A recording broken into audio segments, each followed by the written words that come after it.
আসসালামু আলাইকুম। দুধ জাল করার কোনো ঝামেলাও নাই, আর টেস্ট এবং টেক্সচারও কিন্তু পারফেক্ট। ইনস্ট্যান্ট তৈরি করে নেওয়া যায় এই ক্যারামেল ফুডিং। প্রথমে আমি ক্যারামেল করে নিচ্ছি, এজন্য দিয়ে দিলাম যে মোল্ডে আমি ফুডিংটা সেট করব, ওই মোল্ডেই কিন্তু আমি ক্যারামেলটা রেডি করে নিচ্ছি। দিয়ে দিলাম 2 টেবিল চামচ চিনি। এই চিনিটাকে এখন ক্যারামেল করে নিচ্ছি। একটু ঘন হাতে নাড়তে হবে, কেননা পোড়া গেলে কিন্তু ক্যারামেলটা তিতা হয়ে যাবে এবং ফুডিংটাও টেস্টও নষ্ট হয়ে যাবে।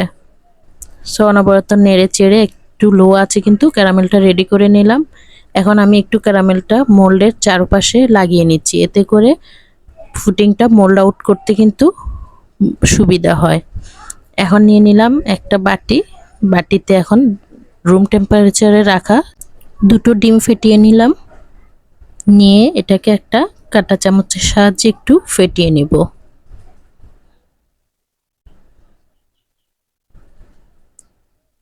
ফেটিয়ে নেওয়া হয়ে গেল। এখন আমি দিয়ে দিচ্ছি 1 কাপ কনডেন্স মিল্ক। এতে করে কিন্তু দুধ জাল করার কোনো ঝামেলা নাই। ইনস্ট্যান্ট যে কোনো সময় কনডেন্স মিল্ক দিয়ে কিন্তু পুডিংটা তৈরি করে নেওয়া যায়। এখন ভ্যানিলা এসেন্স দিয়ে দিচ্ছি মাত্র 5 ফোঁটা। আমার সবগুলো উপকরণ অ্যাড করা কমপ্লিট।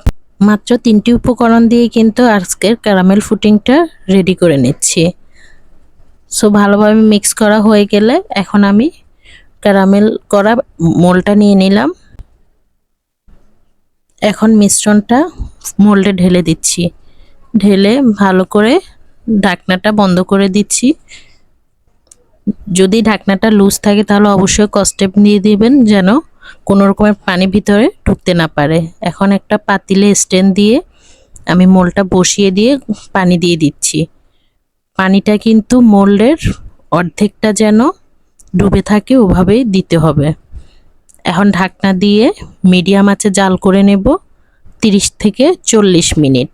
30 থেকে 40 মিনিট পর এটাকে নর্মাল ফ্রিজে একদম ঠান্ডা করে নিলাম।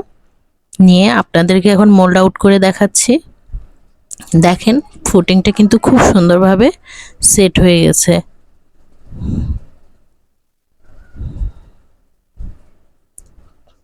ফুডিংয়ের টেক্সচারটাও কিন্তু একদম পারফেক্ট হয়েছে। একদম স্মুথ একটা টেক্সচার আসছে কিন্তু ফুডিংয়ে। সো আপনারা একবার হলেও ট্রাই করে দেখবেন। সো এরকম শর্ট টাইম রেসিপিগুলো যদি পেতে চান তাহলে অবশ্যই সাবস্ক্রাইব করে পাশে থাকবেন। আল্লাহ হাফেজ।